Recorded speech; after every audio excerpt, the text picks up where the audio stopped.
Assalamualaikum warahmatullahi wabarakatuh. Salam sejahtera,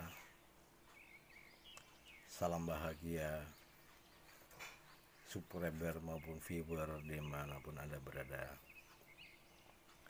Semoga kalian selalu dikasih sehat walafiat dan diberi nikmat di dunia maupun akhirat. Dan tak lupa dimudahkan segala urusannya. Amin amin amin ya rabbal alamin. Kembali lagi bertemu dengan kami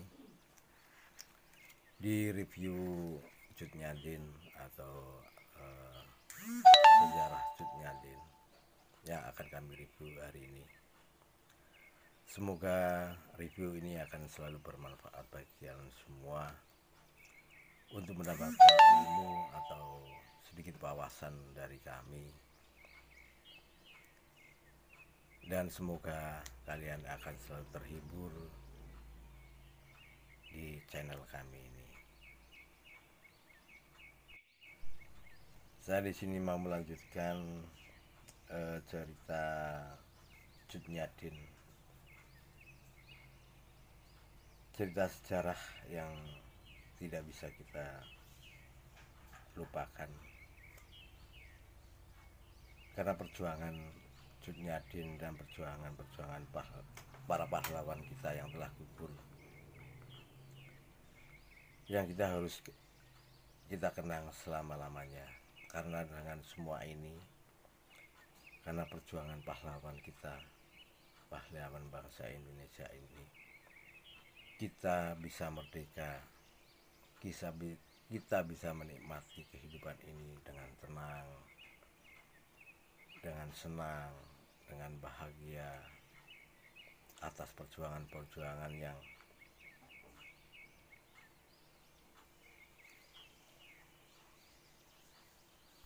yang dilakoni oleh para pahlawan kita atas kemerdekaannya hingga kini.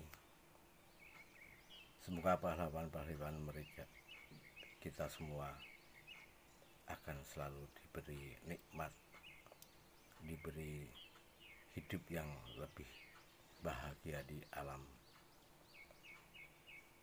sana.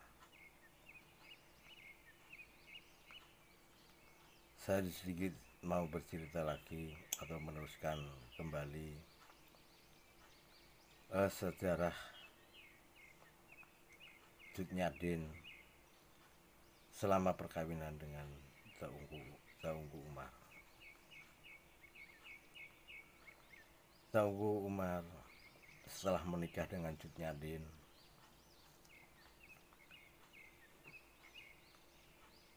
Cut Nyadin memberikan semangat moral bagi perjuangan atau semangat moral bagi Teungku Umar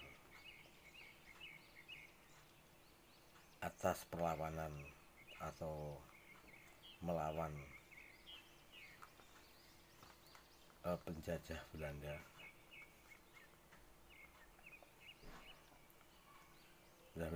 di Aceh.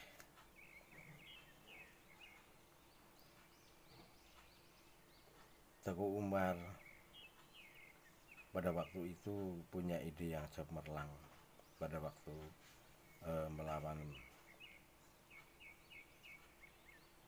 Belanda di Aceh, yaitu mengajak anak buahnya atau pasukannya yang berjumlah 250 orang dengan cara perang gerilya yang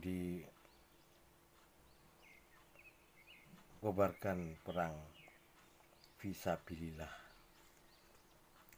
sekitar pada tahun 1875.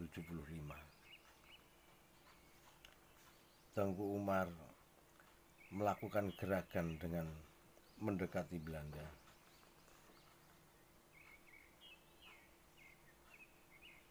dan mendekati hubungannya dengan Teguh Umar mendekati atau melakukan gerakan dengan mendekati Belanda pada tahun atau pada tanggal 30 September 1893. Teguh Umar dan pasukannya yang berjumlah 205 orang pergi ke kota raja dan menyerahkan diri kepada pasukan Belanda. Pasukan Belanda sangat senang karena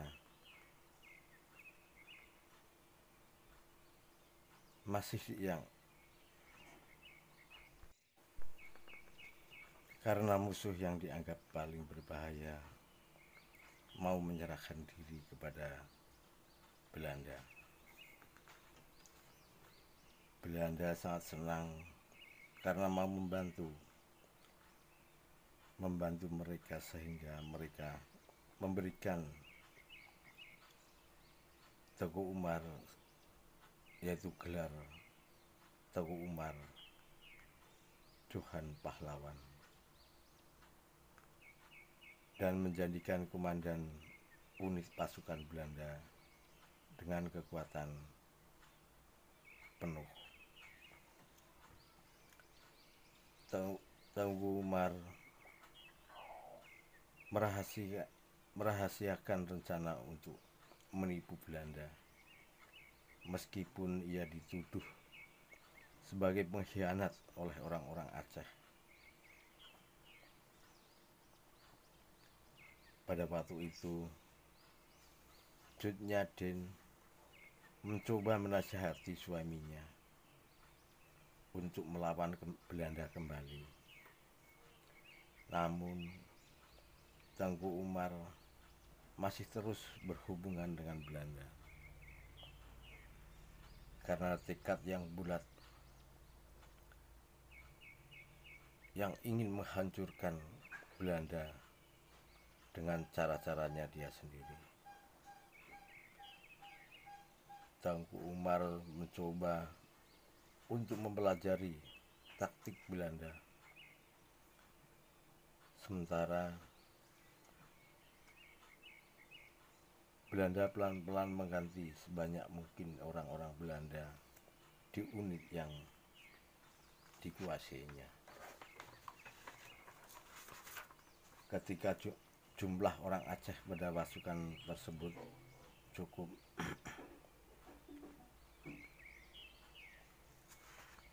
Teguh Umar melakukan rencana palsu pada orang Belanda dan mengklaim ia ingin menyerang basis Aceh. Kalau tahu Teguh Umar mau menyerang basis Aceh, Teguh Umar bersama anak buahnya dikasih perlengkapan senjata lengkap oleh pasukan Belanda. Karena Teguh Umar yaitu seorang tokoh pejuang yang sudah dipercaya oleh Belanda, makanya Belanda memberikan senjata kepada Teguh Umar dan anak buahnya, karena tahu kalau Teguh Umar punya inisiatif untuk menghancurkan basis Aceh.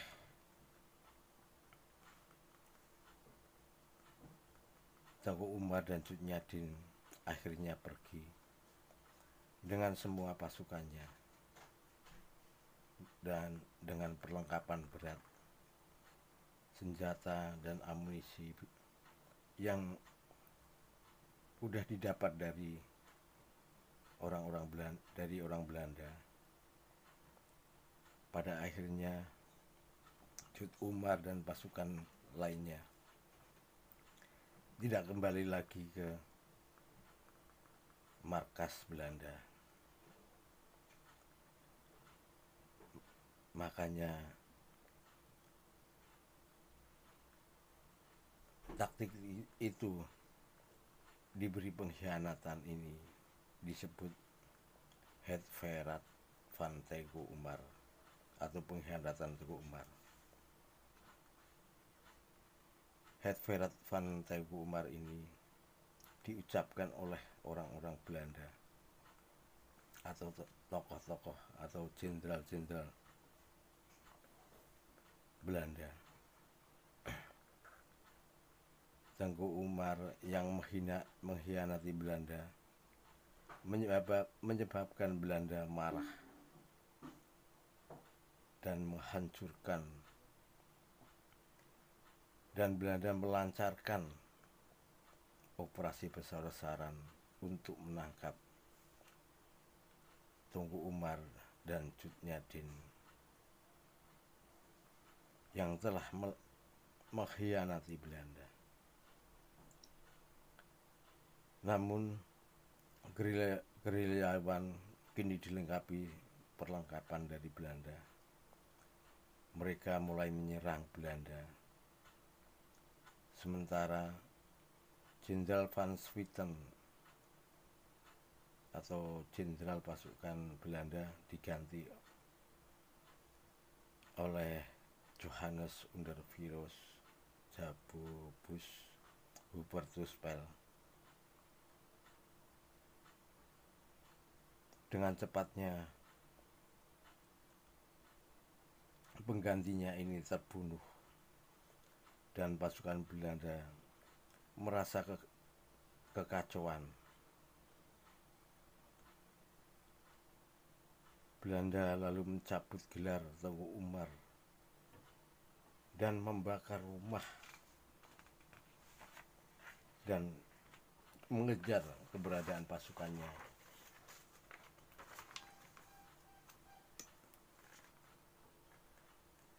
Cut Nyaddin dan Umar terus menekan Belanda, lalu menyerang Banda Aceh, yaitu kota-kota raja dan kota Melabuh, bekas basis Tengku Umar. Kota Melabuh yaitu bekas basis Tengku Umar, sehingga Belanda terus-menerus mengganti jenderal yang bertugas. Jenderal Jan Benedictus van Houten menyewa orang-orang Aceh untuk memata-matai pasukan pemberontak.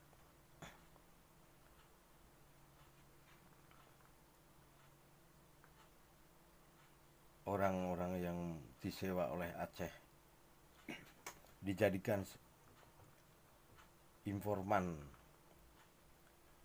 untuk mencari keberadaan Cut Nyaddin dan Tengku Umar,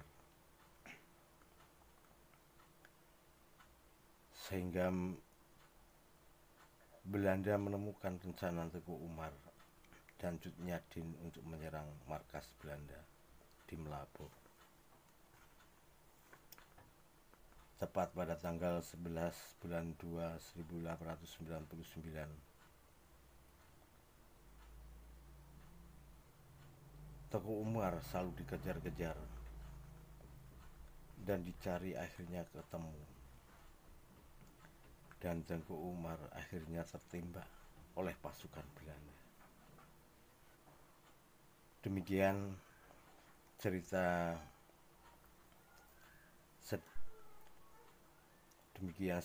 sedikit cerita perjuangan Tengku Umar bersama istrinya Cut Nyaddin.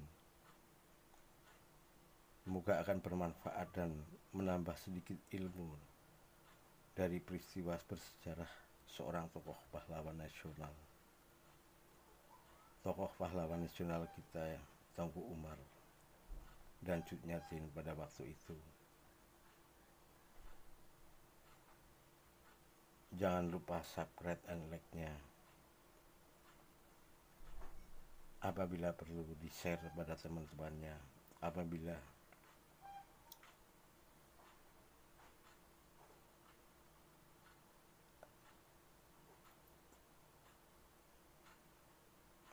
apabila YouTube kami akan bermanfaat bagi kalian,